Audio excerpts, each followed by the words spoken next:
So hello and welcome dear student. कैसे हो आप लोग? आई होप कि सारे हैप्पी होंगे, सारे हेल्दी होंगे। तो चलिए स्टार्ट करते हैं ये लर्निंग सेशन जिसमें हम लोग सीख रहे हैं dimensional analysis. Okay, dimensional analysis सीख रहे हैं। डायमेंशनल फार्मूला हमने सीख रखा है। बेसिकली ट्रेजेडी क्या हुआ पिछले वीडियो में कि शुरू में 1 मिनट का वॉइस आया और उसके बाद फुल वीडियो म्यूट है। ओके, तो बच्चे वो ट्रेजेडी हो गया मैंने, जबकि वो जो है अभी तक सबसे ज्यादा एनर्जी के साथ मैं वो वीडियो बनाया हूँ। उसमें आवाज अगर आपको मिल पाता तो बिल्कुल पिक्चर क्लियर हो जाता कितनी एनर्जी थी मुझ में सवेरे। सो बिल्कुल ही डिसअपॉइंटिंग था हमारे लिए कि जब ये पूरा का पूरा 1 घंटे का मेहनत हमारा म्यूट हो गया, बेकार हो गया। सो तो ज्यादा बेकार नहीं हुआ बच्चे। उससे क्या करो, आप नोट प्रिपेयर कर लो और उसका फंडामेंटल जो कंसेप्ट है वो हम आपको यहाँ पे समझा देते हैं बच्चे, ठीक है। सो बच्चे डायमेंशनल फॉर्मूला जब लिख रहे थे तो पिछले वीडियो में हम फोर्स, एनर्जी, वर्क, टॉर्क ये सब सीख रखे थे। उसके बाद जो रिमेनिंग पोर्शन था कोफिशिएंट ऑफ विस्कोसिटी एंड क्या कहते हैं coefficient of viscosity, surface tension, और उसके अलावा थर्मल फिजिक्स में हम heat capacity, specific heat capacity, और उसकी बात किए थे। उसके बाद इलेक्ट्रोस्टैटिक्स में परमिटिविटी एप्सिलॉन नॉट, उसके अलावा हम magnetic field, electric field, electric potential, ये सब हमने बातें किया है बच्चे। सो सारे जो है बहुत सारे डायमेंशनल फॉर्मूला जो है वो आपको याद नहीं रहेगा। आप अगर उसके डायमेंशंस MLT के ए का डायमेंशंस अगर आप रट के याद करने की कोशिश करोगे तो नहीं याद रहेगा। मैंने पूरे वीडियो में आप देखोगे, नोट करोगे, मुझे भी किसी का भी कैपेसिटेंस, रेजिस्टेंस, इंडक्टेंस ये सब नहीं याद रहता है डायमेंशन। ओके, पोटेंशियल डिफरेंस ये सब याद नहीं रहता मुझे, लेकिन मुझे ये याद रहता है कि कौन सा फॉर्मूला लेना है और किस तरह से कैलकुलेट करना है फटाफट as soon as possible। तो बच्चे जो भी डायमेंशंस आपको याद नहीं रहते जैसे इंडक्टेंस, कैपेसिटेंस, रेजिस्टेंस, तो उससे रिलेटेड फोर्स या एनर्जी का फॉर्मूला, कोई भी फिजिकल क्वांटिटी जिसका डायमेंशन आपको क्या है मुश्किल लगता है, उससे रिलेटेड फोर्स या एनर्जी का आप फॉर्मूला ढूंढोगे। अभी तो आपको ये फॉर्मूले भी याद नहीं होंगे क्योंकि बहुत सारे फॉर्मूले नए होंगे आपके लिए, आपने देखा नहीं होगा। तो बाय द टाइम जब आप थ्रू आउट 2 साल पढ़ोगे, थ्रू आउट, जैसे कि कैपेसिटेंस में जो इलेक्ट्रोस्टैटिक एनर्जी होती है U = ½ CV² और Q²/2C, ये आप 12th में जाके पढ़ोगे।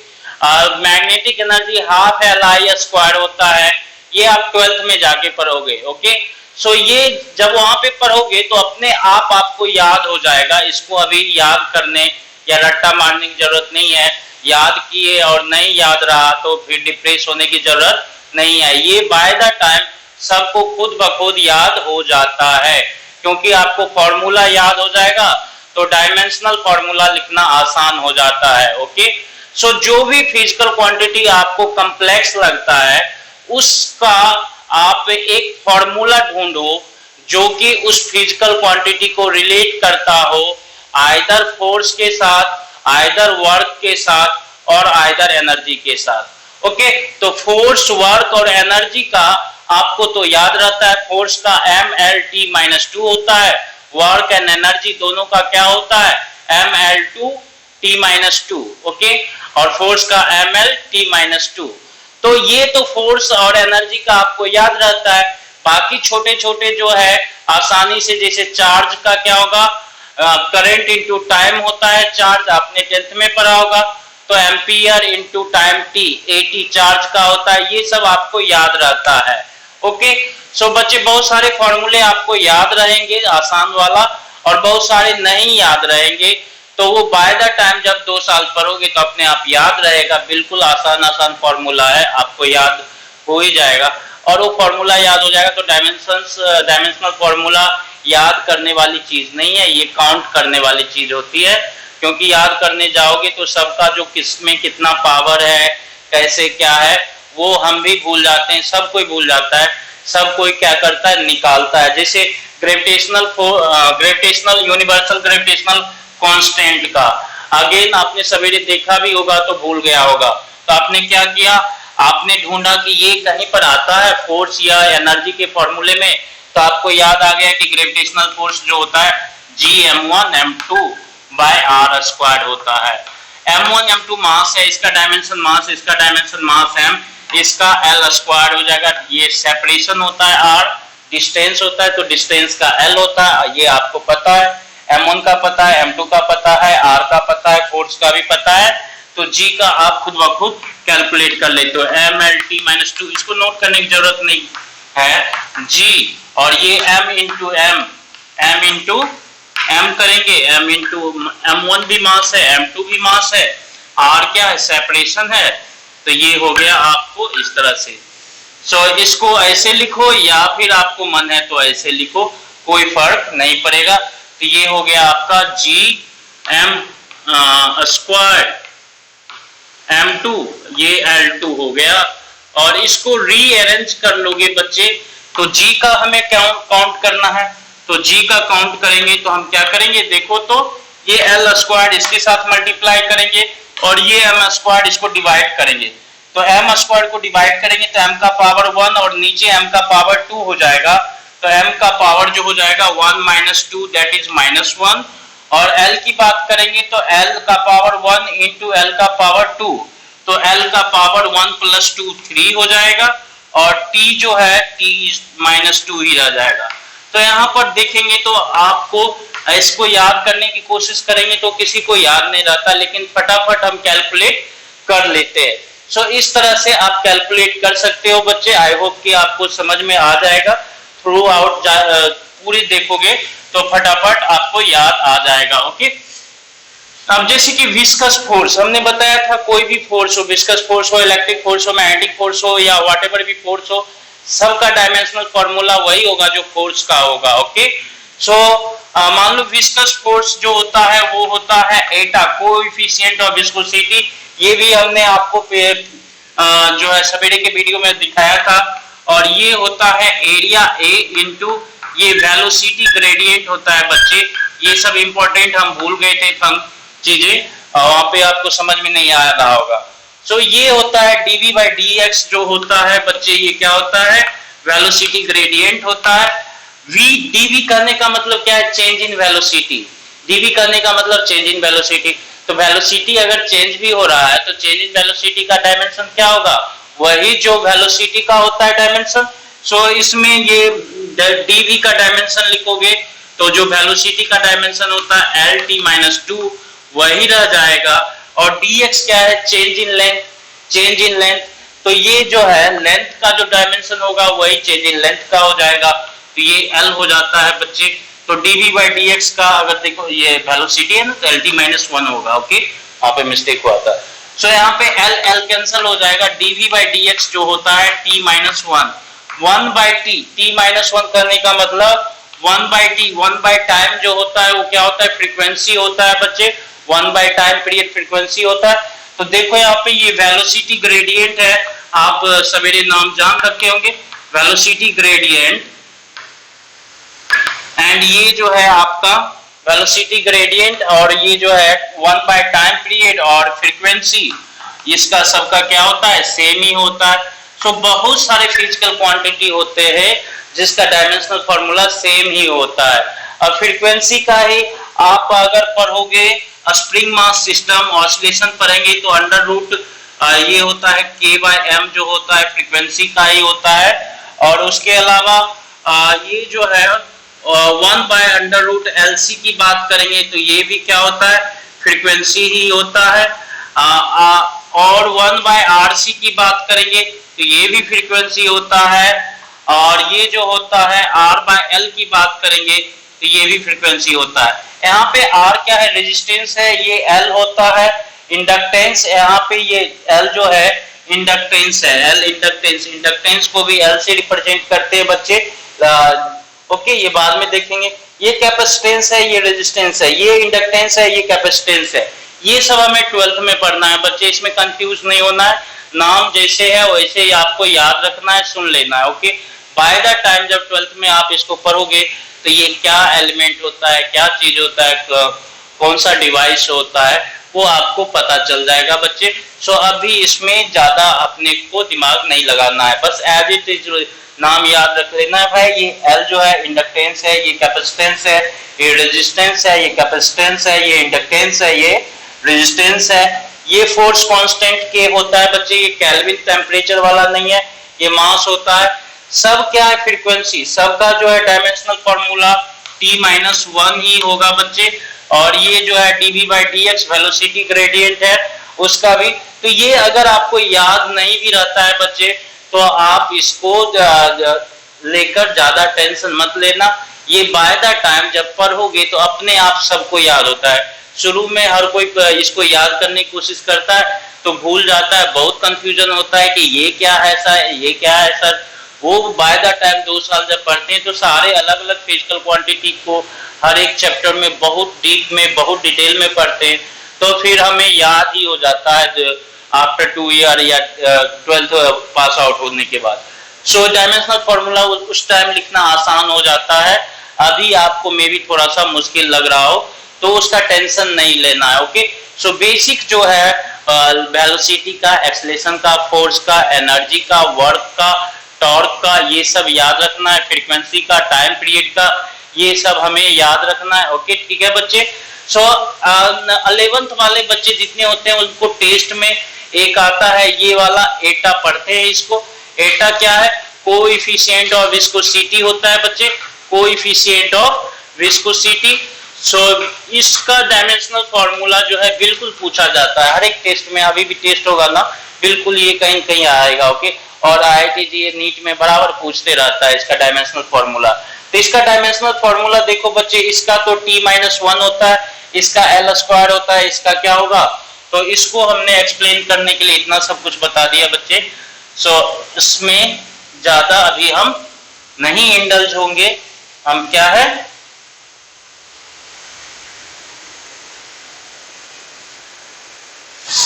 ये फोर्स का आपको पता होता है MLT-2 होता है फोर्स का।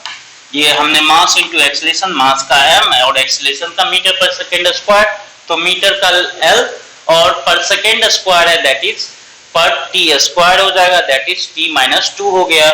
और ये हो गया कोएफिशिएंट ऑफ विस्कोसिटी का, ये एटा होता है, एरिया का L² होता है और इसका dv/dx का अभी बताया क्या होता है, T-1 होता है। ओके, सो इस केस में देखेंगे तो एटा का जो हो जाता है बच्चे ये क्या हो जाएगा, आप इसको देखो तो इधर L का पावर 1 है और ये L² नीचे में आ जाएगा तो ये 1 - 2 हो जाएगा। इधर m 1 है, इधर m कुछ भी नहीं है तो ये वाला m तो बच ही जाएगा। अगर इसका डायमेंशनल फॉर्मूला लिखे तो इसको हम इधर लिख रहे हैं, बाकी इस दोनों को इधर ले आएंगे तो ये वाला बच जाएगा, तो वही ये वाला बच गया। अब इसको डिवाइड कर देंगे इससे और इससे, डिवाइड कीजिए तो ये m बच जाएगा। L जो है 1 है, 1 को 2 से डिवाइड करेंगे तो ये 1 - 2 हो जाएगा, तो -1 हो जाएगा बच्चे। और ये T-2 है और ये -1 है, तो T-2 को T-1 से डिवाइड करोगे तो -2 -1 में से -1 को माइनस करोगे तो क्या बचेगा आपको, T का पावर -1 ही बचेगा। ओके, सो ये हो गया coefficient of viscosity ML-1 T-1। ये 12th टेस्ट पेपर में जब तक पूछते रहता है तो इसको याद रखोगे। ओके, उसके अलावा बहुत सारा चीज हमने बताया था आपको, कैपेसिटी बताया था, उसमें सबका फॉर्मूला से हमने बताया था। ओके, कैपेसिटी, सो हीट जो होता है, हीट क्या होता है, एनर्जी ही होता है बच्चे। हीट का डायमेंशनल फॉर्मूला वही होगा जो एनर्जी का होता है बच्चे। सो एनर्जी का तो आपको पता होता है सर, कहोगे ML2T-2 होता है सर, तो हीट और एनर्जी सेम होता है। अब ये एनर्जी कैसा भी, मैग्नेटिक एनर्जी हो, इलेक्ट्रोस्टैटिक एनर्जी हो, केमिकल एनर्जी हो, काइनेटिक एनर्जी हो, मैकेनिकल एनर्जी हो, सारे तरह का एनर्जी का डायमेंशनल फॉर्मूला यही होगा बच्चे। उसमें कंफ्यूजन नहीं होना है कि इलेक्ट्रिक एनर्जी आ गया तो क्या होगा डायमेंशनल फॉर्मूला। डायमेंशनल फॉर्मूला सबका, किसी भी तरह का एनर्जी हो, जो एनर्जी का डायमेंशनल फॉर्मूला है वही डायमेंशनल फॉर्मूला होगा। हीट भी एनर्जी होता है बच्चे, और एनर्जी का वर्क भी होता है। सो हमने बताया था आपको हीट कैपेसिटी कैपिटल C वाला बताया था, वो क्या होता है, heat required to raise the temperature by unit degree Celsius, heat required to raise the temperature of body by unit degree Celsius. आपने पढ़ा होगा, 9th में पढ़ा होगा। तो हीट तो एनर्जी हो गया, हीट तो एनर्जी हो गया। हीट को जनरली हम Q से, डेल्टा Q से रिप्रेजेंट करते हैं, delta Q by delta T हो गया जी। ओके, सो डेल्टा Q तो एनर्जी हो गया, तो एनर्जी हो गया mL2T-2 और डेल्टा T क्या हो गया, T टेम्परेचर है, यहाँ पे डेल्टा T थीटा बोले इसको। Okay, change per unit change in temperature के लिए जब डिफाइन करते हैं delta Q by delta theta, तो इसको आप बच्चे क्या है, क्या थीटा जो टेम्परेचर है उसको क्या सिंबल यूज करते हैं हम लोग, केल्विन वाला K, केल्विन वाला K। सो हीट कैपेसिटी का हो जाएगा बच्चे mL2T-2 K-1। ऐसा ही बच्चे अब स्पेसिफिक हीट कैपेसिटी इसको स्मॉल c या CS से डिनोट करते। ये क्या होता है, स्पेसिफिक हीट कैपेसिटी का डेफिनेशन आप पढ़े होंगे 9th में। क्या होता है, heat required to raise the temperature of unit mass of body या 1 kg mass of body by 1 degree Celsius, मतलब कि unit mass of body by 1 degree Celsius. तो मान लो कि आप m मास है उसका और उसका टेम्परेचर चेंज हो गया है डेल्टा थीटा से, और उसके लिए आपने हीट उसको दिया है डेल्टा Q दिया है बच्चे।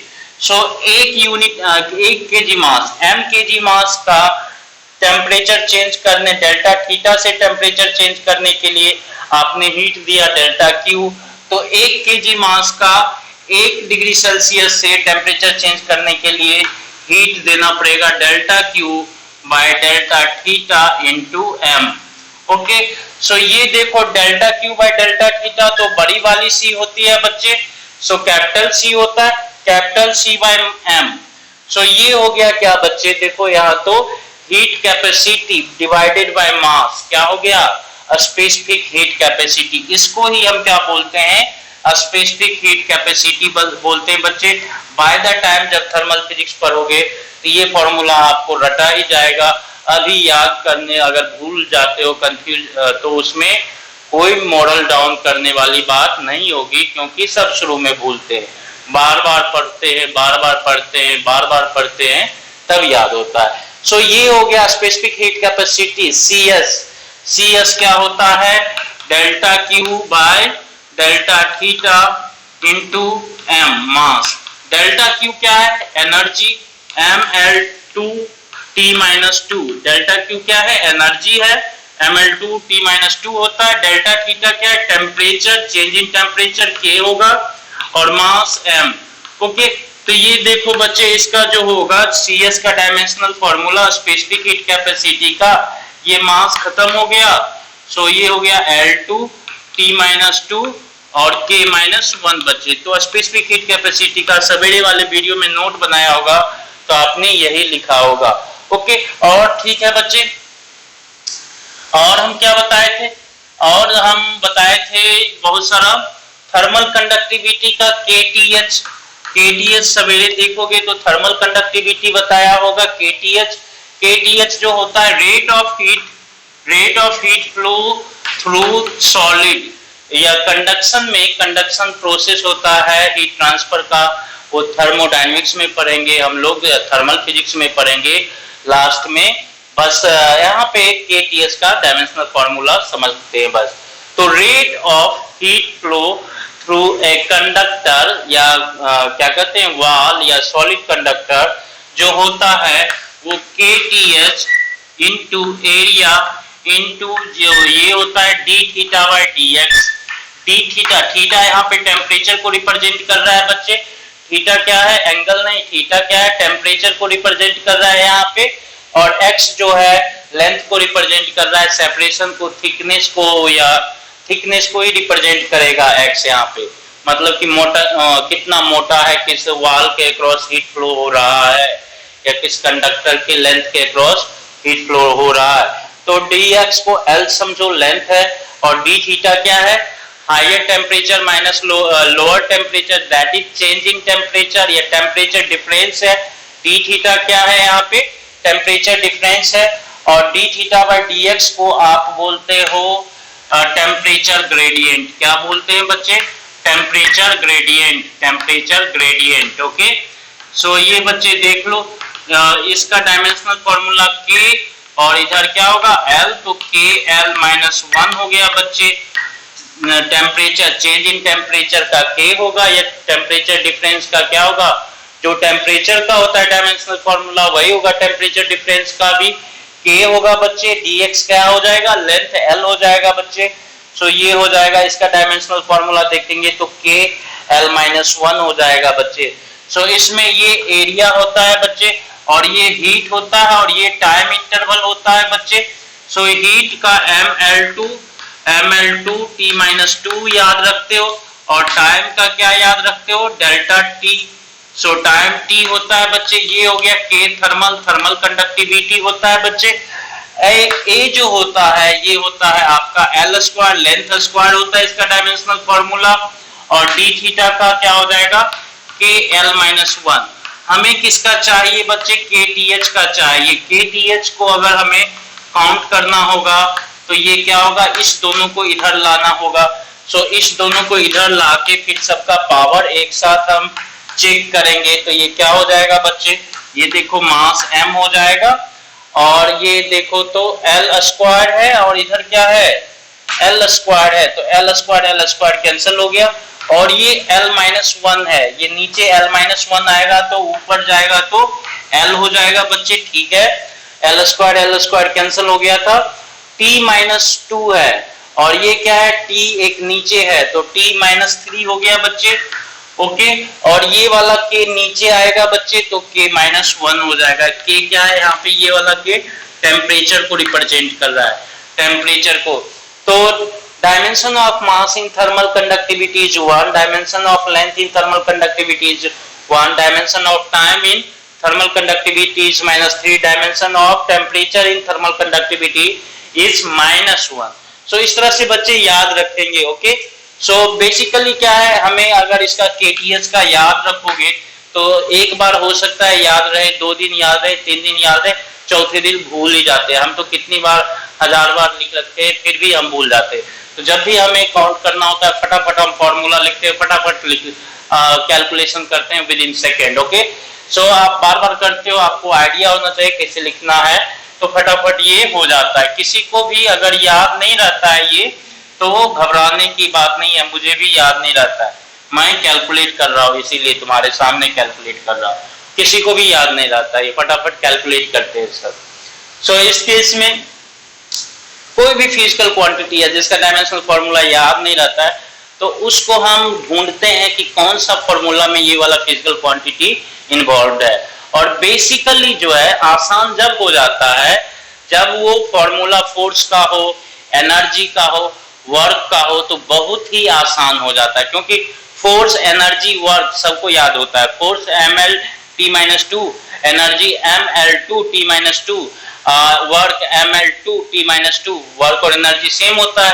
अब जैसे कि मान लो कि इलेक्ट्रिक फील्ड का पूछते तो आपको पता होगा नहीं, चार्ज का पूछे तो चार्ज का लिखना आसान है। चार्ज की बात करें तो चार्ज Q होता है, Q क्या होता है, करंट इनटू टाइम होता है बच्चे। जानते ही हो करंट का जो फंडामेंटल फिजिकल क्वांटिटी एम्पियर है, और ये टाइम का T है। तो चार्ज का डायमेंशनल फॉर्मूला लिखोगे बच्चे तो क्या लिखोगे, A इंटू T लिखोगे बच्चे। ओके, सो चार्ज का लिखना आसान हो जाता है आपको, चार्ज का जानते हो फॉर्मूला, तो चार्ज का डायमेंशनल फॉर्मूला आसान हो गया। अब इलेक्ट्रिक फील्ड इंटेंसिटी की बात करेंगे बच्चे, तो इसको कैसे लिखेंगे, हम कंफ्यूज कर गए फिर। लेकिन हम जानते हैं कि जो फोर्स होता है इलेक्ट्रोस्टैटिक फोर्स, ये क्या होता है, charge into electric field intensity होता है। ये आप आगे पढ़ेंगे, charge into electric field intensity होता है फोर्स। सो यहाँ पे फोर्स का तो सबको पता होता है ml(T-2), और ये Q Q का AT हो गया, और यहाँ से ये क्या हो गया, E हो गया। सो हमें लिखना क्या है, E का लिखना है, तो इसको नीचे लाना पड़ेगा इसके, तो E को लिखो तो ये हो गया आपका M L T minus 2 by A T कर दो, तो ये हो गया बच्चे क्या, एम एल टी माइनस 3 और ये ए माइनस 1। सो इलेक्ट्रिक फील्ड का लिख लिए आसानी से, इलेक्ट्रिक फील्ड इंटेंसिटी। बी जो होता है बच्चे मैग्नेटिक फील्ड होता है। मैग्नेटिक फील्ड का भी हमें भी नहीं याद है क्या होता है बच्चे, लेकिन मैग्नेटिक फील्ड की बात करते हैं तो क्या होगा, हम ढूंढते हैं कौन सा फॉर्मूला फोर्स का मिल जाए कोई आसानी से। सो फोर्स का मिल जाता है, आपने पढ़ा होगा 10th में मैग्नेटिक फोर्स जो होता है आई एल बी होता है, आई करंट, एल लेंथ और बी मैग्नेटिक फील्ड, आपने 10th में पढ़ा होगा। अब फोर्स का तो आपको याद ही है, फोर्स का एम एल टी माइनस 2 होता है, करंट का क्या होगा, ए होगा, और ये एल तो एल ही होगा लेंथ, और बी की बात करेंगे तो बी, यहीं से देखो बी का फटाफट कैलकुलेट कर सकते हो बच्चे। बी का डायमेंशन फॉर्मूला देखो, इस दोनों को इधर ले आओ तो क्या लिखेंगे, एम एल की बात करेंगे तो L cancel out, T minus 2 और ए इधर आएगा तो ए माइनस 1 हो गया। तो देखो यहाँ पे मैग्नेटिक फील्ड में मास का डायमेंशन क्या है, 1 है, टाइम का डायमेंशन -2 है और करंट का डायमेंशन -1 है, और लेंथ का डायमेंशन देखेंगे मैग्नेटिक फील्ड में तो 0 है, टेम्परेचर का डायमेंशन अगर देखें मैग्नेटिक फील्ड में तो 0 है। जो कुछ यहाँ पे सिंबल नहीं दिख रहा है उसका डायमेंशन क्या है, 0 है। ओके, सो ये याद रखेंगे बच्चे। इसी तरह हमने पूरे जो है फिजिकल क्वांटिटी उसको लिखा है, सबका फॉर्मूला मेंशन कर देते हैं फटाफट जल्दी से, आप उसको पता कर लोगे किस तरह से होता है। अब जैसे कि मान लो कि ये परमिटिविटी होता है, परमिटिविटी को एप्सिलॉन नॉट से बताते हैं इलेक्ट्रोस्टैटिक में, ये फिजिकल क्वांटिटी आपको मिलता है। आपको इसका लिखना है तो आपको क्या करना है, नहीं पता है, चलिए ठीक है, तो आप क्या है फोर्स या एनर्जी का फॉर्मूला ढूंढिए जिसमें ये इन्वॉल्व हो। तो फोर्स, कूलम फोर्स जो होता है, कूलम फोर्स आपने पढ़ा होगा 1/4πε0 Q1 Q2 by R square. आपको फोर्स का पता है ml t-2 होता है 1/4π, ये कांस्टेंट है, ये कांस्टेंट है, कांस्टेंट जो होता है इसमें ये 1, 5, 4π ये सब का डायमेंशन लेस क्वांटिटी है, तो इसके बदले 1 लिखो चाहे ना लिखो। तो ये हो गया Q1 Q2, तो ये भी 80, Q1 भी चार्ज है 80 होगा, Q2 भी 80 होगा क्योंकि चार्ज है, और ये एप्सिलॉन नॉट हो जाएगा, और ये क्या हो जाएगा, सेपरेशन है तो ये एल स्क्वायर हो जाएगा बच्चे, ठीक है, आर स्क्वायर की जगह। तो एप्सिलॉन नॉट को इधर ले आए और इसको इधर ले आए, तो एप्सिलॉन नॉट को इधर ले आते हैं बच्चे, एप्सिलॉन नॉट को इधर ले आते और इसको इधर ले आते, तो देखो बच्चे क्या हो जाएगा, इसको इधर ले आएंगे तो m का क्या हो जाएगा, -1 हो जाएगा, और l की बात करेंगे तो ये देखो इसके साथ मल्टीप्लाई होके l क्यूब बना देगा, और ऊपर जाएगा तो l माइनस क्यूब हो जाएगा। और टाइम की बात करें तो नीचे t स्क्वायर है और ऊपर t नीचे ये वाला t-2 हो जाएगा और ऊपर t स्क्वायर है, तो t स्क्वायर में t-2 को t स्क्वायर में t-2 को डिवाइड करोगे तो क्या होगा, 2 में पावर जो है -2 क्या हो जाएगा, माइनस हो जाएगा, तो 2 + 2 दैट इज t4 हो जाएगा बच्चे। और इस केस में अगर बात करें और क्या, एम्पियर वाला बच रहा है तो A2 हो गया बच्चे। सो इस केस में देखो एप्सिलॉन नॉट परमिटिविटी का, ये किसको याद रहता है, किसी को याद नहीं रहता, मुझे भी याद नहीं रहता, हम क्या करते हैं कैलकुलेट करते हैं। हमने बताया कि अगर कोई भी फिजिकल क्वांटिटी कॉम्प्लेक्स लग रहा है तो उसको फोर्स के फॉर्मूले में ढूंढो या एनर्जी के फॉर्मूले में ढूंढो, वो आसान हो जाता है। ओके, सो एप्सिलॉन नॉट आपको मिल गया जी बच्चे। अगर मान लो कि परमिएबिलिटी, परमिएबिलिटी मैग्नेटिक फील्ड जब 12th में पढ़ेंगे तो ये था परमिटिविटी, ये परमिएबिलिटी हो जाता है बच्चे म्यू नॉट। सो इस केस में एनर्जी जो होता है b²/2 म्यू नॉट होता है बच्चे।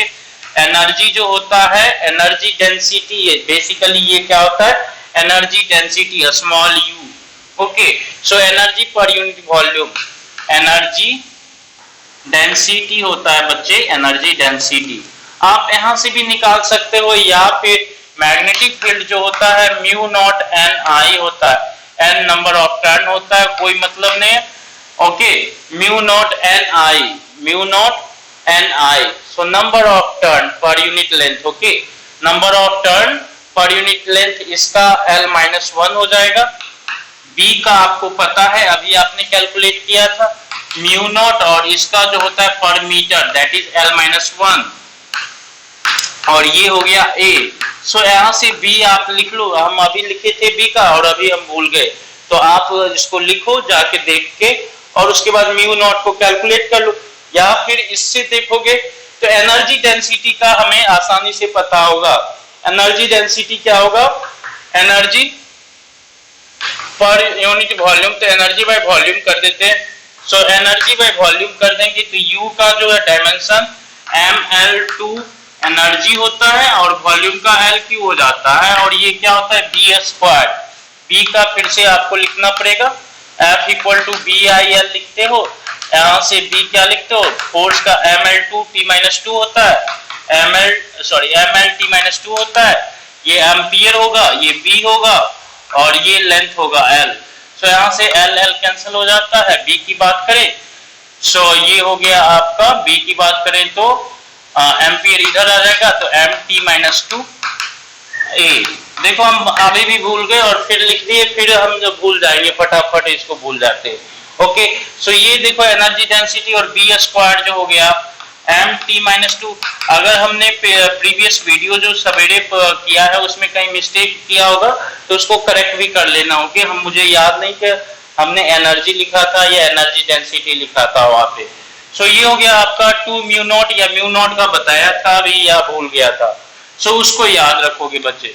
ओके, सो ये हो गया म्यू नॉट की बात करें तो म्यू नॉट देखो फटाफट आप तो कैलकुलेट कर लोगे। अब mlt a यही सब बचा है, म्यू नॉट को इधर कर ले, 2 का तो कुछ होता नहीं है, भगा दो। सो ये हो गया, देखो तो ये m कैंसिल हो जाएगा बच्चे। अच्छा ये स्क्वायर भी होगा ना, तो एक बच जाएगा, एक तो बच जाएगा, एक कैंसिल होगा, एक बच जाएगा। सो m बच गया, और ये जो है t-2 है तो स्क्वायर करेंगे तो -4 है, ये -2 है तो t-2 हो जाएगा। ठीक है जी, और ये जो है LQ और L स्क्वायर है, तो ये तो नीचे देखो ये L हो जाएगा, इसी में एक L बचा और ये इसके साथ मल्टीप्लाई हो जाएगा। ठीक है, और क्या बच रहा है, A बच रहा है, तो ये A स्क्वायर हो गया। सो ये यहाँ पर देखो म्यू नॉट का ये वाला डायमेंशनल फॉर्मूला। अब इसको याद रख पाओगे इतने सारे का, नहीं याद रखोगे, लेकिन ये फॉर्मूला बाय द टाइम जब पढ़ोगे ना तो ये फॉर्मूला आपको याद रह जाएगा। ओके, सो अगर आपको याद नहीं रह पाता है अभी, कोई टेंशन नहीं है, आप इसको एज इट इज नोट कर लोगे, फटाफट आप कैलकुलेट करने का मेथड सीख गए हो अभी तक शायद। ओके, सो चलिए इस तरह से आप पूरा जो वीडियो जो था म्यूट हो गया, नहीं तो सारा जो बताया है उसको इसी तरह से आपको हमने एक्सप्लेन किया है। ओके, समझ गए। अब जैसे कि कैपेसिटेंस का नहीं पता है, कैपेसिटेंस का नहीं पता है तो कैपेसिटेंस के लिए फॉर्मूला ढूंढते हैं क्या, कैपेसिटेंस के लिए फॉर्मूला होता है एनर्जी इक्वल टू Q2/2C होता है। Q का तो पता होता है, ये चार्ज होता है, ये क्या होता है चार्ज होता है यहाँ पे, तो ये हो गया AT का स्क्वायर, और ये एनर्जी है तो इसको ml2t-2 लिखो, ml2t-2। सो एनर्जी का आपने लिख लिया, चार्ज का लिख लिया, बचा क्या C ही तो बचा जी, तो C का भी तो लिखा हो गया, फटाफट अरेंज करके C को लिख लो। ओके, सो इस तरह से ही मैंने बताया है जी बच्चे। वहां पे अगर कोई एरर मिस्टेक हो गया होगा तो आप उसको कैलकुलेशन में करेक्ट कर लेना। ओके, ठीक है। नाउ हम बात करेंगे, और क्या बताया था आपको, और क्या बताया था बताने दो।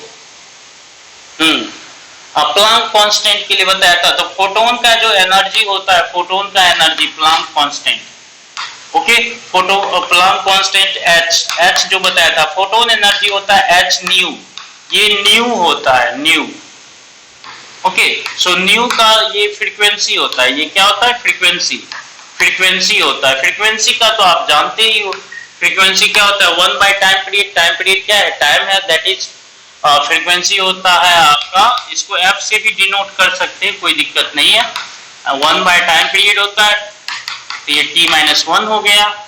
सो एनर्जी तो ये होता है ml2 t-2, ये तो आपको याद रहता ही है एनर्जी का, और ये फ्रीक्वेंसी का भी आपको पता चल गया t-1। सो यहाँ से आपने क्या किया, H का कैलकुलेशन कर लिया है, जो कि प्रीवियस वीडियो में आपने देख रखा है। ओके, सो इस तरह से आपने सारा कर रखा है। रेजिस्टेंस, पोटेंशियल डिफरेंस V का हमने देखा है, तो work per unit charge 10th में भी पढ़ते हैं पोटेंशियल डिफरेंस वर्क डन। जब हम कैलकुलेट करते हैं चार्ज को, जब मूव कराते हैं पोटेंशियल डिफरेंस में, तो क्या होता है, वर्क डन जो होता है पोटेंशियल डिफरेंस इनटू चार्ज होता है। सो पोटेंशियल की बात करेंगे तो पोटेंशियल क्या होगा, work per unit charge. Work का तो आपको पता होता है, वर्क एनर्जी ही होता है ml2t-2, और चार्ज का 8 × t होता है। तो यहाँ से पोटेंशियल डिफरेंस भी आप कैलकुलेट कर लिए। ओके, ये सवेरे के वीडियो में भी है, उसको जाके चेक कर लोगे। सो हमने ये लगभग एक्सप्लेनेशन दे दिया आपको सवेरे वाले वीडियो का। और भी बहुत सारा अगर कुछ छूट रहा होगा, एक रेजिस्टेंस छूट रहा होगा। पोटेंशियल डिफरेंस आपने कैलकुलेट कर लिया तो V = IR होता है, तो R = V/R होता है, ये V/I होता है। आप आसानी से रेजिस्टेंस का भी लिख सकते हो। ओके, ठीक है बच्चों। सो आई होप कि अब आप जो है प्रीवियस जो सवेरे वाला वीडियो जो है आपने उसको समझ लिया। चलो अब हम बात करते हैं एप्लीकेशन ऑफ डायमेंशनल एनालिसिस। अभी तक तो हम डायमेंशनल फॉर्मूला लिखना सीख रहे थे, अभी एप्लीकेशन ऑफ डायमेंशनल एनालिसिस की बात करेंगे। सो application of dimensional analysis,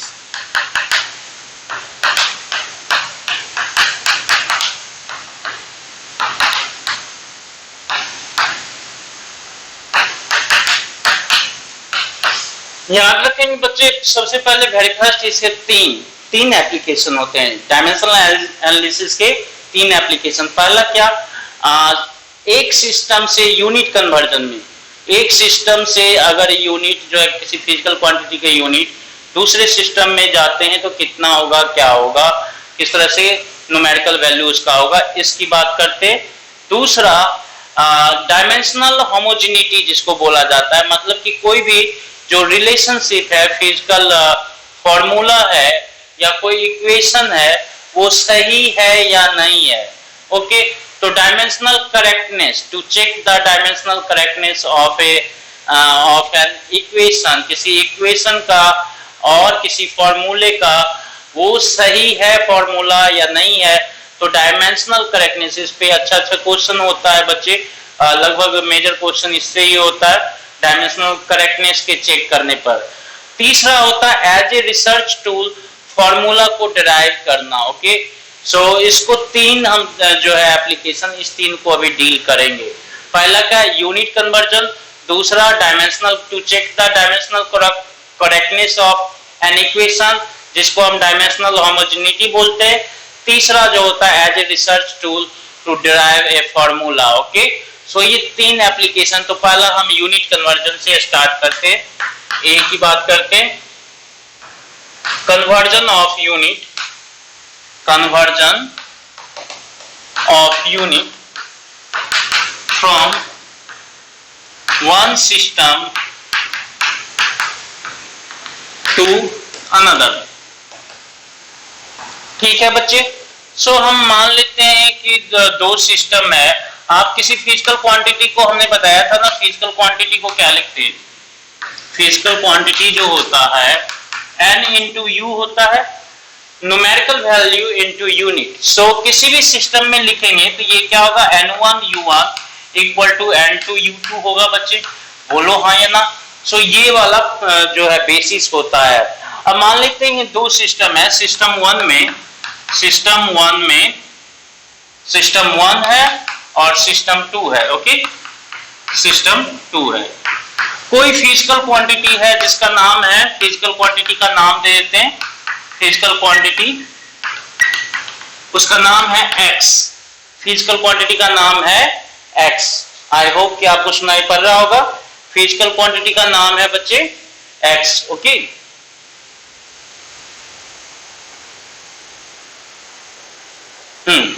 so physical quantity का नाम है x। अब x का जो डायमेंशनल फॉर्मूला है, x का डायमेंशनल फॉर्मूला है, ये है आपका m/a, l/b and t/c।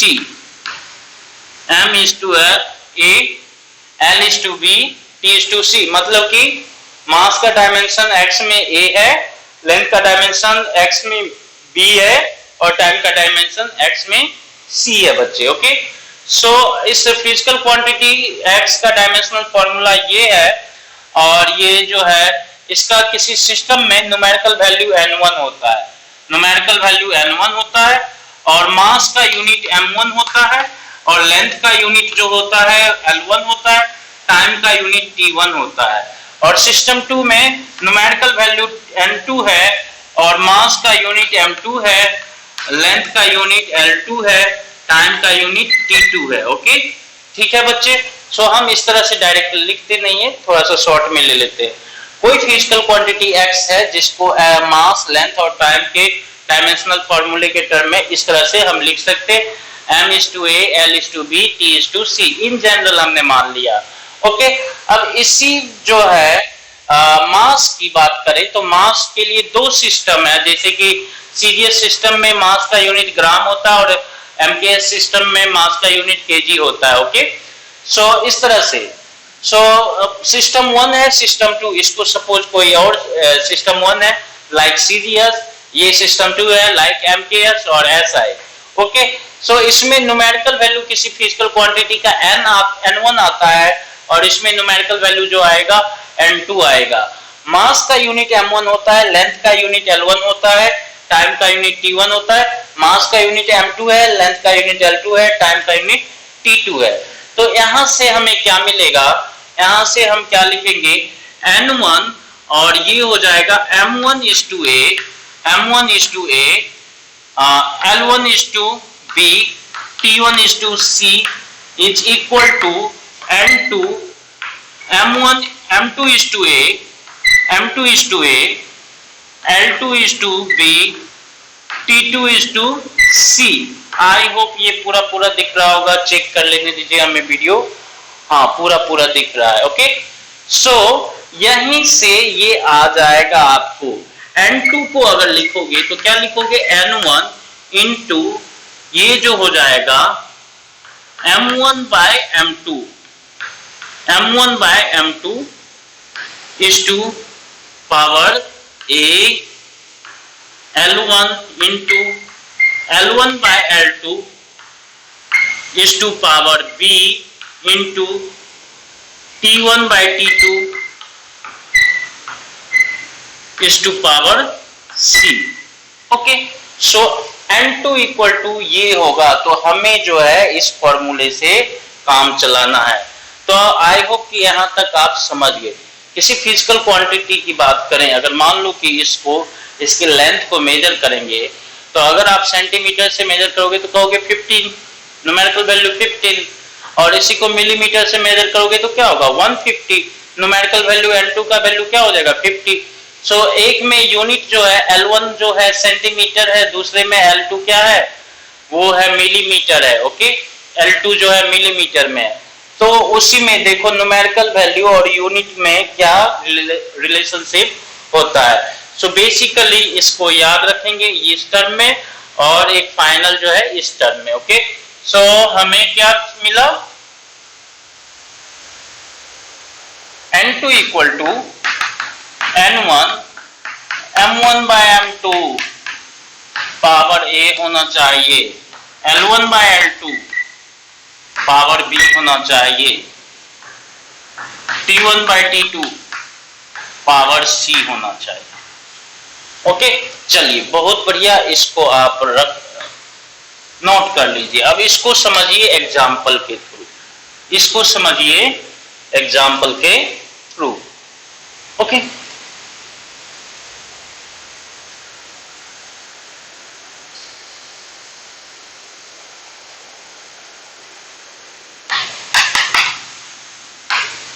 Convert 1 joule या 1 न्यूटन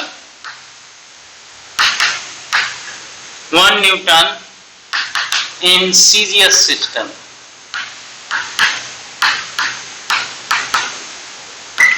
ओके, सो 1 न्यूटन का सीजीएस सिस्टम में क्या होगा न्यूमेरिकल वैल्यू, बेसिकली ये आपको पता करना है। सो न्यूटन जो होता है एसआई सिस्टम में फोर्स का यूनिट है। किसका यूनिट है, फोर्स का यूनिट है। ओके, सो सबसे पहले आपको क्या करना पड़ेगा, फोर्स, न्यूटन जिसका यूनिट है उस फिजिकल क्वांटिटी को ढूंढना पड़ेगा। सो ये है फोर्स, और फोर्स का डायमेंशनल फॉर्मूला लिखना है mLT-2। अब जो है न्यूटन जो है एसआई सिस्टम में होता है और सीजीएस सिस्टम में डाइन बोला जाता है। फोर्स के यूनिट को डाइन बोला जाता है, आपने पढ़ा होगा 9th में एज ए जीके जीएस भी पढ़ा होगा। सो एसआई सिस्टम में जो है मास जो होगा m1 की बात करेंगे तो ये होता है 1 kg और L1 की बात करेंगे तो ये लेंथ जो होता है 1 मीटर होता है और टाइम t1 की बात करेंगे तो 1 सेकेंड होता है।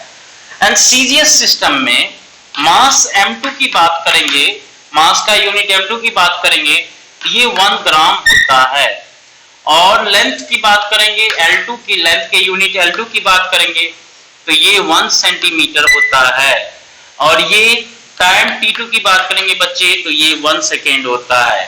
तो अब 1 सेकेंड के लिए देखो एज 1 kg इक्वल टू क्या होता है 1000 ग्राम होता है बच्चे, ये क्या होता है 1000 ग्राम होता है और 1 मीटर इक्वल टू कितना होता है 100 सेंटीमीटर होता है बच्चे। सो इसका मतलब क्या है कि अगर m1 by m2 की बात करेंगे तो m1 by m2 क्या हो जाएगा बच्चे 1000 ग्राम by 1 gram that is m1 by m2, m1 by m2 करोगे तो ये क्या हो जाएगा 1000 हो जाएगा बच्चे देखो तो, और L1 by L2 करोगे तो L1 by L2 करोगे तो क्या हो जाएगा बच्चे L1 by L2 करेंगे तो ये हो जाएगा आपका 100 हो जाएगा बच्चे एंड T1 by T2 करेंगे तो क्या होगा T1 by T2 तो 1 ही होगा। ओके, सो इस केस में 1 न्यूटन की बात किया है। सो 1 न्यूटन देखो ये सब क्लियर है पिक्चर, ये सारा पिक्चर क्लियर हो गया, इसको नोट कर लो। अब ये वाला फॉर्मूले पे आ जाओ। अब 1 न्यूटन कहने का मतलब N1 का वैल्यू 1 है, 1 न्यूटन कहने का मतलब N1 का वैल्यू 1 है और आपसे पूछ रहा है सीजीएस सिस्टम में N2 का वैल्यू क्या होगा। सो N2 इक्वल टू क्या होगा बच्चे देखो m1 by m2, पहले n1 लिखेंगे into m1 by m2। So m1 by m2, अब देखो इसका जो है डायमेंशन a के प्लेस पे क्या है, a के प्लेस पे क्या है कुछ भी नहीं दिख रहा है तो 1 तो है, 1 है, a के प्लेस पे क्या है 1, L1 by L2 is to B, that is B के प्लेस पे क्या दिख रहा है बच्चे कुछ नहीं दिख रहा है तो 1 तो दिख रहा है मतलब कि, और T1 by T2 C के प्लेस पे क्या है -2 दिख ही रहा है। चलिए ठीक है, सो ये N2 इक्वल टू क्या हो गया N1 का वैल्यू तो 1 है बच्चे, गिवन है 1 न्यूटन, N1 क्या हो गया 1, और m1 by m2 की बात करेंगे तो ये है आपका 1000 और ये जो है आपका L1 by L2 100, T1 by T2 तो 1 का पावर -2 तो ये तो 1 ही होगा बच्चे। सो N2 की बात करो तो ये 10:5 हो गया और ये क्या होगा बच्चे इसकी बात करें तो ग्राम सेंटीमीटर पर सेकेंड स्क्वायर हो गया। यूनिट की बात करेंगे तो ग्राम सेंटीमीटर पर second square, that is called as dyne. Okay, so ये हो गया 1 का पावर -2 भी 1 ही होगा तो 10:5 डाइन। 1 डाइन करने का मतलब 1 gram centimetre, gram into centimetre पर सेकेंड स्क्वायर, पर सेकेंड स्क्वायर। याद रखेंगे बच्चे, इसको भी याद रखेंगे। 1 डाइन कहने का मतलब 1 ग्राम सेंटीमीटर पर सेकेंड स्क्वायर, जैसे 1 न्यूटन कहने का मतलब मास इंटू एक्सेलरेशन, मास का ऐसा यूनिट केजी, एक्सेलरेशन का मीटर पर सेकेंड स्क्वायर। सो 1 न्यूटन कहने का मतलब 1 kg मीटर पर सेकेंड स्क्वायर, आपने 9th में भी पढ़ा होगा, और सीजीएस सिस्टम में 1 ग्राम सेंटीमीटर पर सेकेंड स्क्वायर को हम 1 डाइन बोलते हैं। सो 1 न्यूटन को अगर सीजीएस सिस्टम में कन्वर्ट करेंगे तो कितना हो जाएगा, 10:5 डाइन। 1 न्यूटन इक्वल टू हो गया 10:5 डाइन। सो ये आंसर होगा। ओके, सो बच्चे ये यूनिट कन्वर्जन आई होप आप समझ गए। नेक्स्ट हम बात कर एक और एग्जांपल ले लेते हैं, बच्चे।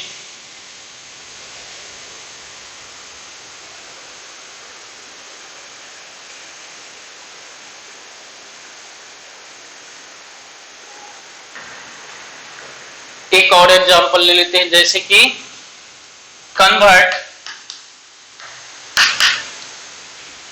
1 जूल इन सीजीएस सिस्टम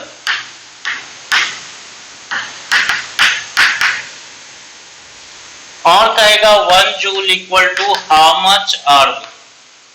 अर्ग क्या होता है, erg is unit of energy. Erg is unit of energy in CGS system. Okay, so इस क्वेश्चन को कहेगा convert 1 joule in CGS system और कहेगा 1 joule equal to how much erg. So joule किसका यूनिट होता है, एनर्जी का। So energy का डायमेंशनल फॉर्मूला पहले लिखेंगे हम लोग। एनर्जी का डायमेंशनल फॉर्मूला होता है m L/2 T/-2। That is dimension of mass is energy is 1, dimension of length in energy is 2, dimension of time in energy is -2। सो ये हो गया अगेन सिस्टम 1। ये ऐसा यूनिट में होता है, ऐसा सिस्टम।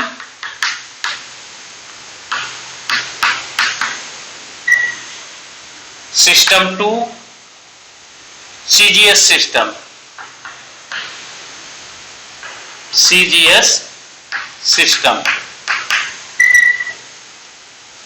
ऐसा सिस्टम में मान लेते हैं मास का जो है यूनिट m1 है, जो कि m1 क्या होता है, ऐसा सिस्टम में मास का यूनिट 1 kg होता है। लेंथ का यूनिट जो है L1 है, जो कि ऐसा सिस्टम में लेंथ का यूनिट क्या होता है, 1 मीटर होता है। एंड टाइम का यूनिट क्या है, 1 सेकेंड है। ओके, इन ऐसा सिस्टम में, दैट इज सिस्टम 1 में। और न्यूमेरिकल वैल्यू की बात करें तो 1 है यहाँ पे, 1 जूल। सो N1 का वैल्यू 1 है। सीजीएस सिस्टम में आपको करना क्या है, N2 कैलकुलेट करना है। ओके, N2 के क्या होगा, मास का यूनिट सीजीएस सिस्टम में M2 की बात करेंगे तो 1 ग्राम होता है मास का यूनिट। लेंथ का यूनिट जो होता है वो क्या होता है, 1 सेंटीमीटर होता है लेंथ का यूनिट।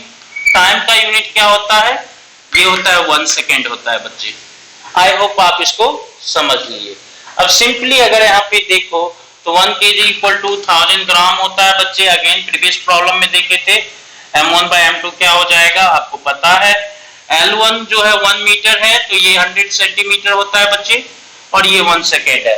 सो इसका मतलब ये हुआ कि अगर आप देखें तो ये m1/m2 जो हो गया, अगेन ये हो गया 1000, और L1/L2 जो हो गया ये हो गया अगेन 100, और T1/T2 जो हो गया ये हो गया आपका 1।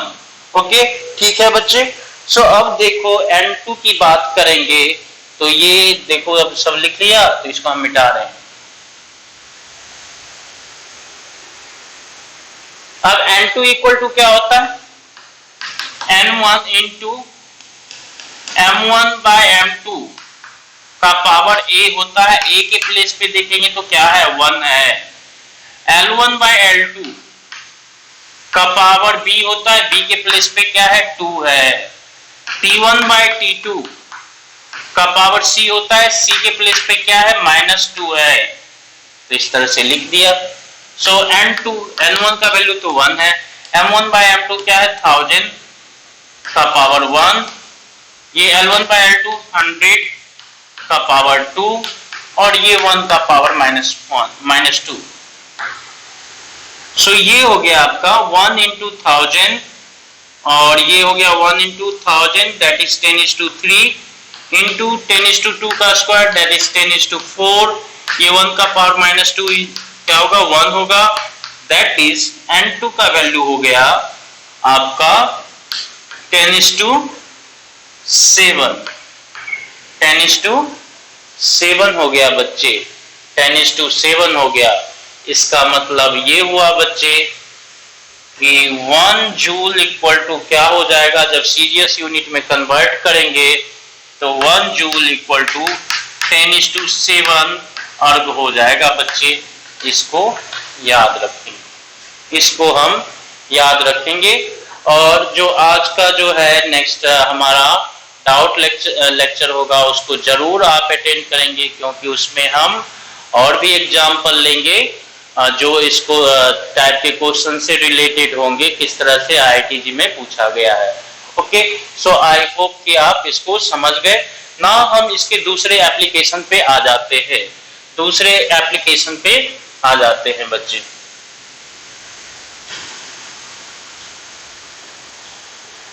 सो दूसरे एप्लीकेशन की बात करेंगे टू चेक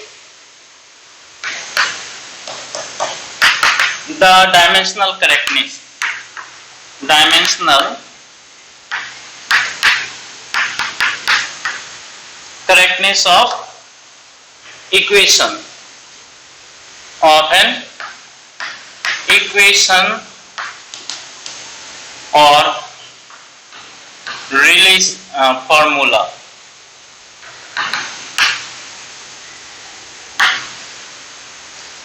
सो कैसे चेक करेंगे, ये बहुत ही मजेदार चीज है। Okay, so each and every term जो है, अगर मान लो कि कोई इक्वेशन है, if an relationship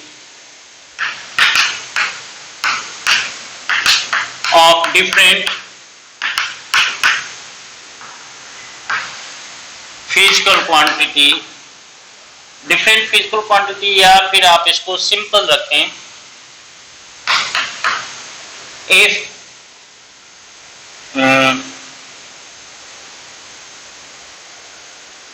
if a formula in physics is given as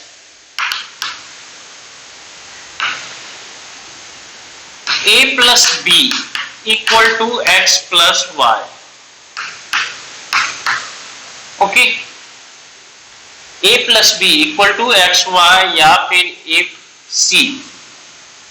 सो इस केस में ये क्या होगा, dimensional formula of A should be dimensional formula of B should be equal to dimensional formula of C, और आप इसको लिख सकते हो dimensional formula of A plus B भी वही होगा। एंड अगर आप बात करेंगे तो dimensional formula of C plus A plus B भी वही होगा, और dimensional formula of C minus B भी वही होगा। ओके ओके, ठीक है जी। सो इसका कहने का मतलब क्या है, अगर ये ए जो है वेलोसिटी है तो बी भी वेलोसिटी होगा, अगर प्लस और माइनस से अटैच होगा तो। ए अगर वेलोसिटी है तो बी भी वेलोसिटी होना चाहिए, और इसके इक्वल इधर है तो राइट हैंड साइड भी जो है नेट जो है डायमेंशनल फॉर्मूला क्या होना चाहिए, सेम होना चाहिए। तो अगर ए अगर वेलोसिटी है तो प्लस के साथ अटैच है तो बी भी वेलोसिटी होना चाहिए, और सी भी क्या होना चाहिए, वेलोसिटी ही होना चाहिए। तो दो फिजिकल क्वांटिटी अगर प्लस और माइनस के साथ अटैच्ड है तो उसका डायमेंशनल फॉर्मूला, दो जो टर्म इक्वेशन का दो टर्म अगर प्लस एंड माइनस के साथ अटैच्ड है, इक्वेशन का दो टर्म अगर प्लस एंड माइनस के साथ अटैच्ड है, तो उस केस में दोनों टर्म का डायमेंशनल फॉर्मूला क्या होगा, सेम होगा, इक्वल होगा। समझ गए? अगर ये गधा है तो ये भी गधा होगा, ओके, और ये भी गधा होगा। अगर ये उल्लू है तो ये भी उल्लू होगा, और ये भी उल्लू होगा। इस दोनों को ऐड करेंगे तो भी उल्लू होगा, इस दोनों को माइनस करेंगे एक दूसरे से तो भी उल्लू होगा। ओके, सो ये बात याद रखेंगे। क्लियर है? अब इसको एग्जाम्पल से समझते हैं, एग्जाम्पल से समझते हैं।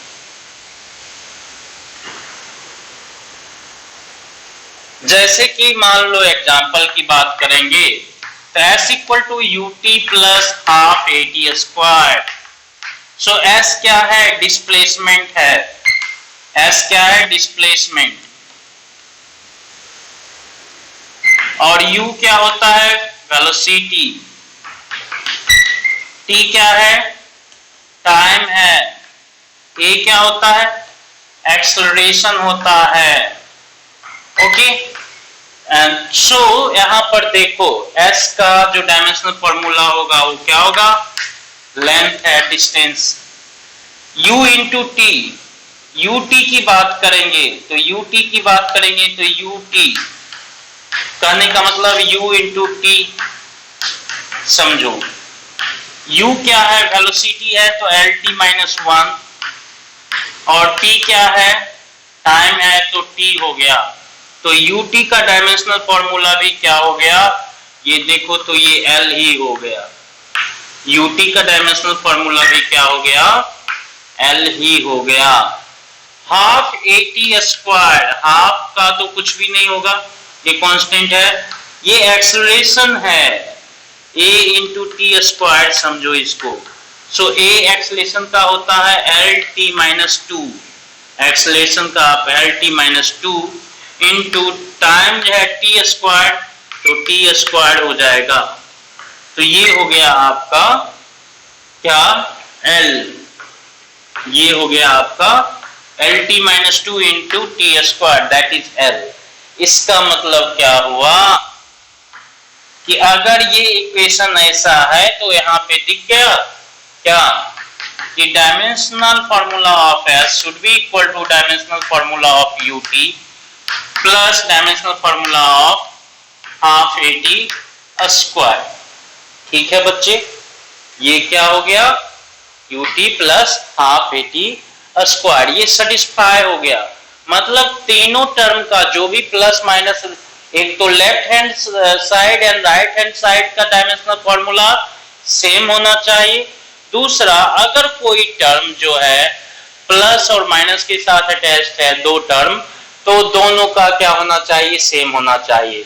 तो ये अगर बैल है ut, तो ये भी हाफ at स्क्वायर को भी बैल होना पड़ेगा और s को भी बैल होना पड़ेगा। s अगर डिस्प्लेसमेंट है तो u into T should be dimensionally displacement, half at square should also be dimensionally displacement। Again एक और एग्जांपल ले लेते हैं।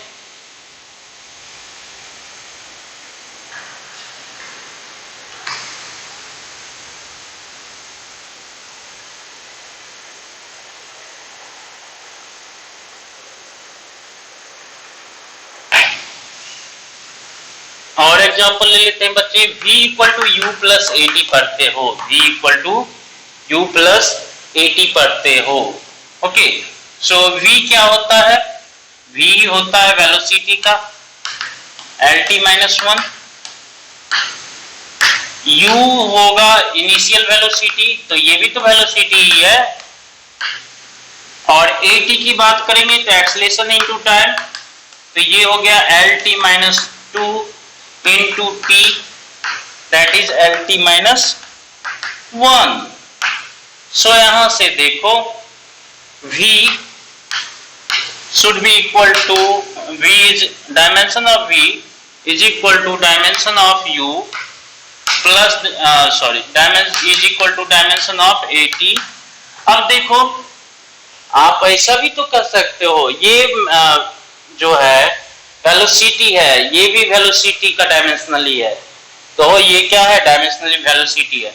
तो v का भी डायमेंशन जो है आप ऐसा भी लिख सकते हो u plus eighty.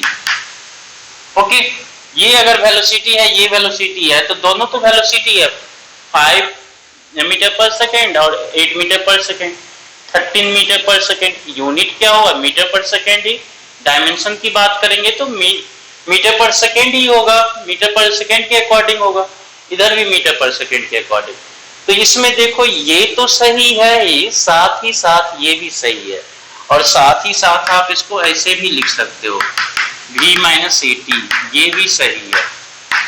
Okay, so इसको ध्यान रखेंगे बच्चे, ये भी सही है, ये भी सही है, ये तो सही है। ओके, सो ये भी सही है, मतलब कि अगर प्लस और माइनस जो है बैल के साथ बैल ही जोड़ा जाएगा, बैल के साथ उल्लू नहीं जोड़ सकते, उल्लू के साथ उल्लू जोड़ेंगे, उल्लू के साथ गधा नहीं जोड़ सकते, गधे के साथ गधे जोड़ेंगे या गधे के में से गधे घटाएंगे, उसके साथ बैल नहीं घटा सकते या बैल नहीं जोड़ सकते। ओके, ये बात याद रखेंगे।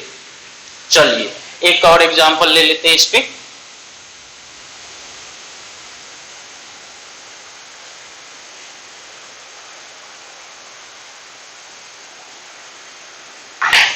जैसे कि मान लो कि f इक्वल टू 80, यहाँ पे a कुछ और है, अननोन है, हमें नहीं पता है, b by C T square. Okay, यहाँ पे f जो है ये है आपका फोर्स और t जो है टाइम है। You need to find out the dimension of A is what, dimensional formula of B is what, dimensional formula of C is what। Okay, चलो बच्चे यहाँ पे देखो ये फोर्स है, ये पता है, तो अगर ये फोर्स है तो ये 80 को भी क्या होना चाहिए, फोर्स, अभी बताया आपको।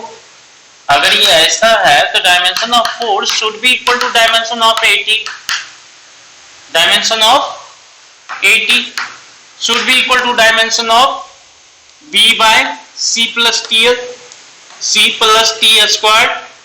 ठीक है बच्चे, सो यहां से ही आ गया f is equal to 80। Okay, so a जो हो जाएगा, a का डायमेंशन क्या होगा, f बाय टी। f का होता है आपको पता है, m फोर्स है तो mlt माइनस 2 एंड टाइम है तो t होता है। ये हो गया डायमेंशनल फॉर्मूला ऑफ a। तो डायमेंशनल फॉर्मूला ऑफ a आपको मिल गया क्या, m l t minus 3, ml t minus 3, dimensional formula of A। Okay, ठीक है बच्चे, सो इसको आप समझ गए। अब यहां पर देखो, यहां पर C जो है टी स्क्वायर के साथ प्लस में है, C जो है टी स्क्वायर के साथ प्लस में है, इसका मतलब क्या है, C और टी स्क्वायर का दोनों का डायमेंशनल फॉर्मूला सेम होना चाहिए। C और टी स्क्वायर जो है, C का डायमेंशन क्या है, टी स्क्वायर के डायमेंशन के इक्वल होना चाहिए। गधे, अगर ये गधा है तो इसको भी गधा होना ही पड़ेगा, ये अगर उल्लू है तो इसको भी उल्लू होना ही पड़ेगा। सो ये हो गया, C की बात करेंगे तो ये टी स्क्वायर है, T तो टाइम आपको पता है, T नोन है कि टाइम है, कौन सा फिजिकल क्वांटिटी है, टाइम है, तो टी स्क्वायर आपको नोन है, तो C का जो डायमेंशनल फॉर्मूला होगा वो क्या हो जाएगा, टी स्क्वायर हो जाएगा। ओके, सो A मिल गया, C मिल गया जी। अब देखो C प्लस टी स्क्वायर क्या होगा, C प्लस टी स्क्वायर क्या होगा बच्चे बताओ, C plus T square, C भी टाइम स्क्वायर, टी स्क्वायर भी टाइम स्क्वायर, तो आम में से आम जोड़ेंगे तो आम ही मिलेगा हमें, 5 आम प्लस 3 आम 8 आम, फाइनली मिलेगा क्या, आम ही मिलेगा ना। तो यहाँ पे ये टाइम का ये डायमेंशन है, टाइम स्क्वायर का, ये भी टाइम स्क्वायर है, तो हमें मिलेगा क्या डायमेंशनली, टाइम स्क्वायर ही मिलना चाहिए। सो C प्लस टी स्क्वायर का डायमेंशनल फॉर्मूला टी स्क्वायर हो जाएगा बच्चे। ओके, सो अब देखो यहाँ पे A का काउंट कर लिए, C का काउंट कर लिए, तो अब तो इसका भी तो काउंट कर लेंगे। अब ये क्या है, फोर्स जो है आपका B by C plus T square है बच्चे। सो B by C plus T square तो टी स्क्वायर है, C प्लस टी स्क्वायर जो है टी स्क्वायर है। तो B की बात करें तो ये हो गया फोर्स। फोर्स का हम क्या लिखेंगे, और ये टी स्क्वायर हो जाएगा।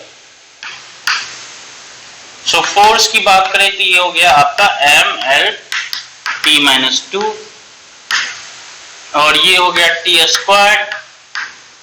तो B जो हो गया आपका क्या हो गया, M इंटू एल हो गया, M इंटू एल हो गया B का dimensional formula. Okay, I hope कि आप समझ गए, ओके। सो इस तरह के क्वेश्चन और भी बहुत सारे होंगे बच्चे, उसको हम याद रखेंगे। अब इसमें कुछ रूल होते हैं।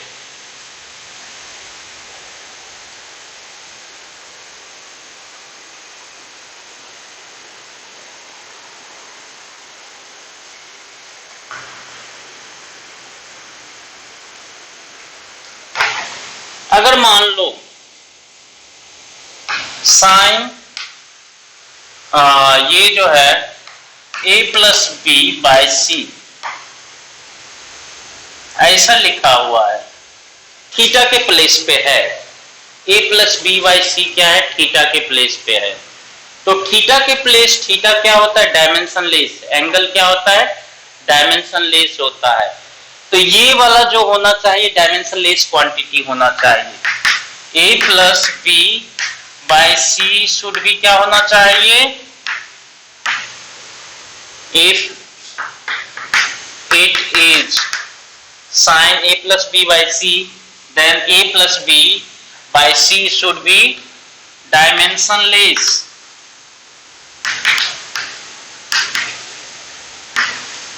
Any expression at the place of angle in trigonometric ratio should be dimensionless.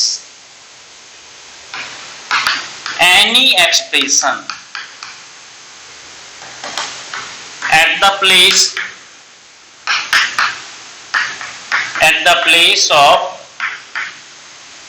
angle should be dimensionless.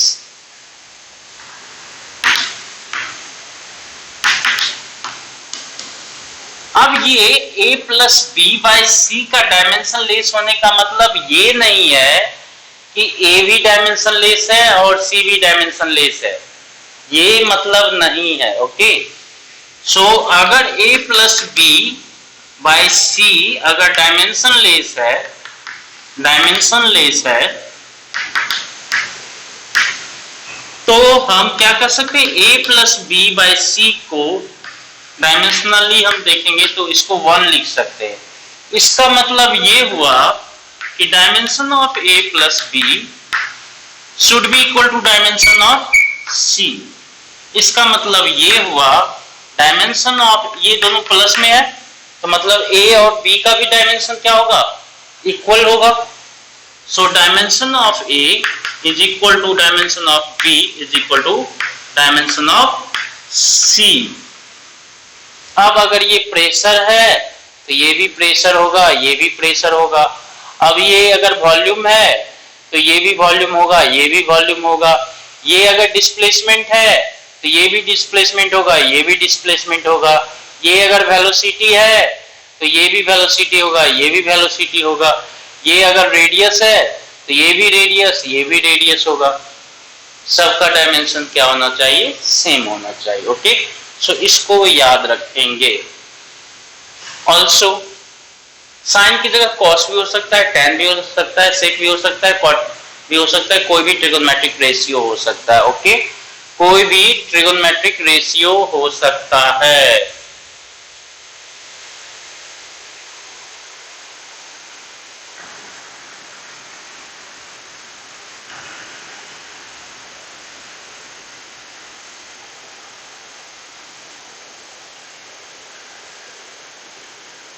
if it is sin inverse x by a, okay, x by a ऐसा भी है इनवर्स फंक्शन में, okay, trigonometric inverse function में sign की जगह यहाँ पे cos भी हो सकता है, कॉस इनवर्स भी हो सकता है, tan इनवर्स भी हो सकता है, cot इनवर्स भी हो सकता है, sec इनवर्स भी हो सकता है, cosec इनवर्स भी हो सकता है। सो कोई भी ट्रिगोनोमेट्रिक इनवर्स फंक्शन है तो इसके प्लेस पे इनवर्स के बाद जो आएगा वो क्या होना चाहिए, शुड बी डायमेंशन लेस। इसको क्या होना चाहिए बच्चे, डायमेंशन लेस होना चाहिए। इसका मतलब x बाय a का डायमेंशनल फॉर्मूला देखेंगे तो इसको हम 1 लिखेंगे और कुछ भी नहीं। सो इसका मतलब 1 लिखने का मतलब इस एक्सप्रेशन में मास का डायमेंशन भी 0, लेंथ का डायमेंशन भी 0, टाइम का डायमेंशन भी 0, टेम्परेचर का भी डायमेंशन 0, करंट का भी डायमेंशन 0, अमाउंट ऑफ सब्सटेंस का भी डायमेंशन 0, ल्यूमिनस इंटेंसिटी का भी डायमेंशन 0। सो 1 लिखने का मतलब सबका जो है टर्म, आप इसको ऐसे भी लिख सकते हो m equal to 0, l equal to 0, t equal to 0, a equal to 0, k equal to 0, mole equal to 0, mole is to power 0, okay, equal to 0 नहीं, m is to 0, l is to 0, t is to 0, a is to 0, k is to 0, mole is to 0, cd candela is to 0। आप इसको ऐसा भी समझ सकते हो 1 करने का मतलब ये डायमेंशन लेस है, ये डायमेंशन लेस है। सो डायमेंशन लेस है तो इसको 1 लिख सकते हैं। इसका मतलब डायमेंशन लेस जो है x का डायमेंशन जो होगा वही a का डायमेंशन होगा। अगर मान लो कि x जो है लेंथ है और a भी क्या है, लेंथ है, तो लेंथ डिवाइडेड बाय लेंथ क्या हो जाएगा, डायमेंशन लेस हो जाएगा। लेंथ डिवाइडेड बाय लेंथ क्या हो जाएगा, डायमेंशन लेस हो जाएगा। तो इसको याद रखोगे।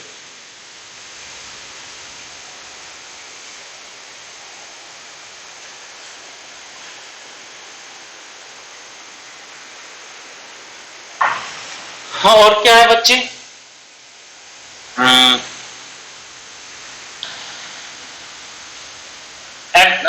एक्सप्रेशन इन लॉगरिथम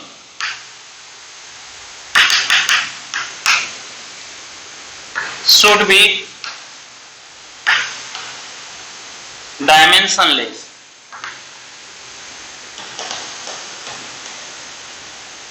अगर मान लो कि आपने लिखा हुआ है ln x by y और ln a plus b by c और ln g, सो इसका मतलब क्या हुआ, x by y को डायमेंशनली लिखेंगे तो 1 होना चाहिए। इसका मतलब dimension of x should be equal to dimension of y। अगर ये वेलोसिटी है तो ये भी वेलोसिटी, ये अगर फोर्स तो ये भी फोर्स, ये अगर रेडियस तो ये भी रेडियस, ओके। इसमें भी a प्लस बी बाई सी का डायमेंशनल फॉर्मूला 1 होगा, that is dimension less. It mean dimension of a plus b should be equal to dimension of c। It mean a plus b है तो ये a का dimension और b का dimension और c का डायमेंशन, सबका डायमेंशन क्या होगा, सेम होगा। ln g लिखा हुआ है, इसका मतलब g का डायमेंशनल फॉर्मूला कुछ भी नहीं है, 1 होगा। g मतलब डायमेंशन लेस क्वांटिटी है, ओके। ये भी याद रखेंगे इसके अलावा।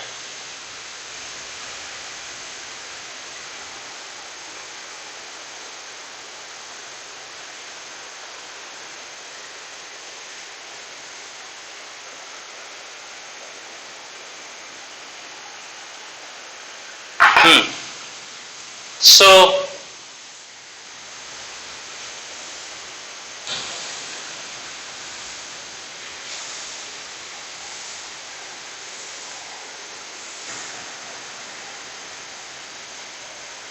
Now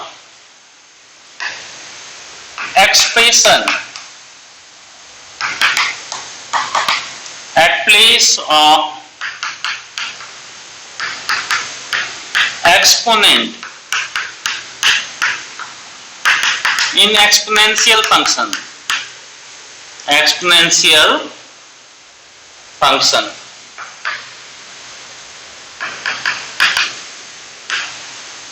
should be dimensionless. Okay, so अगर मान लो कि e का power minus alpha p by beta v है, ओके, सो इसका मतलब ये हुआ कि alpha p by beta v को क्या होना चाहिए? डायमेंशन लेस होना चाहिए। क्या होना चाहिए? डायमेंशन लेस होना चाहिए। समझ गए? इसको क्या होना चाहिए? इसका मतलब अल्फा p जो होगा बीटा v के इक्वल होगा, और अगर यहीं पे c है ऐसा, so beta v plus c होगा। ओके, अगर ये c है तो यहां पर भी c अटैच कर दो। इसका मतलब ये भी अगर प्लस में लिखा हुआ है, इसका मतलब अल्फा p, अल्फा कुछ है p कुछ है, p मान लेते हैं प्रेशर है, बीटा v वेलोसिटी v को हम वॉल्यूम मान लेते हैं। ये दोनों प्लस में है, बीटा v और c क्या है? प्लस में है, तो बीटा v का वही डायमेंशन होगा जो c का होगा। c को हम मान लेते हैं कि स्पीड मान लेते हैं, ठीक है। सो इस तरह से बच्चे ये हमारा सेकेंड रूल हो गया। एक रूल बच रहा है, वो हम नेक्स्ट वीडियो में डील करेंगे, और इस वीडियो देखने के बाद सारे बच्चे बिल्कुल डाउट क्लास को अटेंड करेंगे, क्योंकि उसमें हम कुछ अच्छे न्यूमेरिकल डिस्कस करेंगे आज। ओके, सो बिल्कुल आपसे रिक्वेस्ट है कि डाउट क्लास में बिल्कुल आएंगे आप लोग। चलिए फिर मिलते हैं आपसे नेक्स्ट वीडियो के थ्रू। तब तक के लिए आप आराम कीजिए, हैप्पी रहिए, हेल्दी रहिए। फिर मिलते हैं आपसे। Thank you.